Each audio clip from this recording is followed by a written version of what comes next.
Hey guys, before we get into this whole stoichiometry unit, I just want to review mole calculations.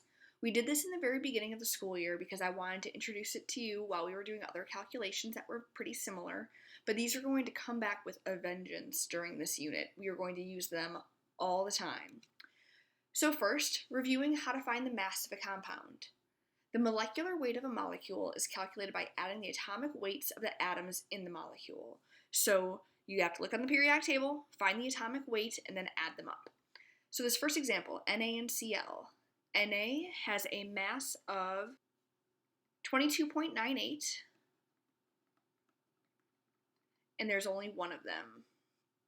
Cl, there's only one of them, and it has a mass of 35.45.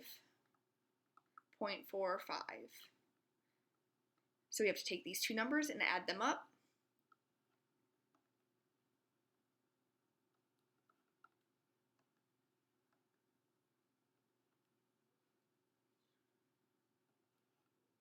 And our total is 58.43. In the past, we have rounded this to 58, but this time I want you to actually take it out a couple decimal places.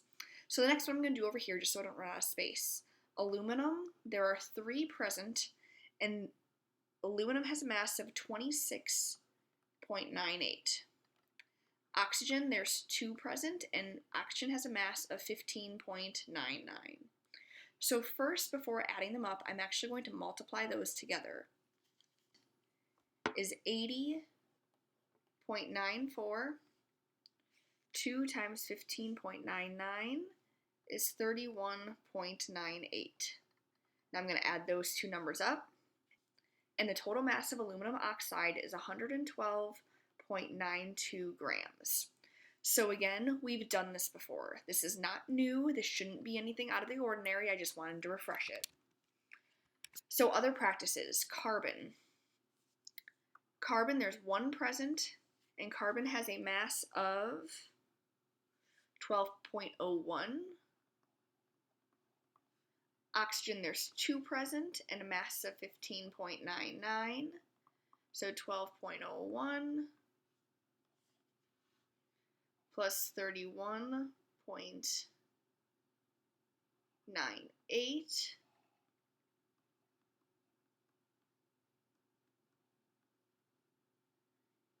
is 43.99.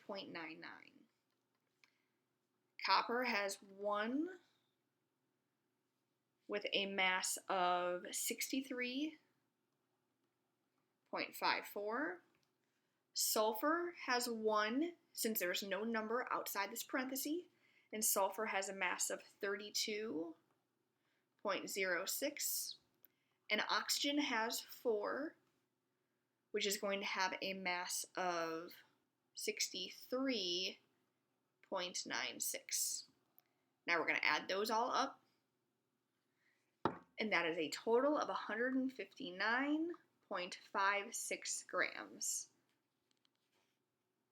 Nitrogen, there are 2 present, and nitrogen has a mass of 14 by itself, so that means this is going to be 28. Oxygen, there's 3 present, so 15.99 times 3 is 47.97. Add those up, and 75.97 is our total mass in grams. Then one last one, magnesium, there's only 1 present. Magnesium has a mass of 24.3. Iodine, there's 2 present, and iodine by itself has a mass of 126.9. So 2 of them is a mass of 253.8. Add those 2 up, and your total is 278.1 grams. So again, nothing new. The only difference is I took the decimal out to 1 or 2 places, depending upon rounding, and added those decimals in. So remember the formula that was introduced in the first unit. It relates the mass of the substance, the atomic mass of the substance, and the number of moles. And that formula is number of moles equals sample mass over molar mass. And this bottom one, the molar mass, was found on the periodic table by adding all the masses up.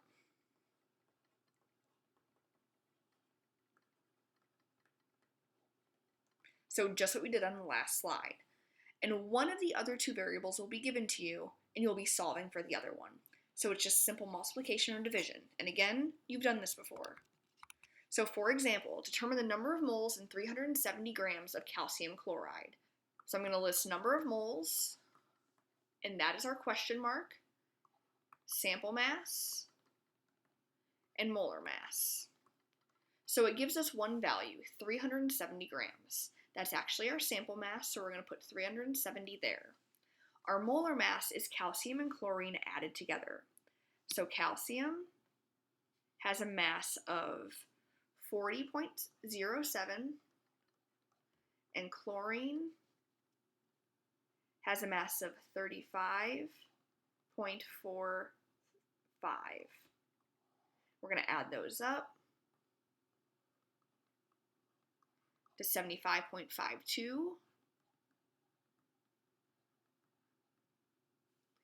And we're going to plug it into our equation of number of moles is sample mass over molar mass. Number of moles is 370 over 75.52.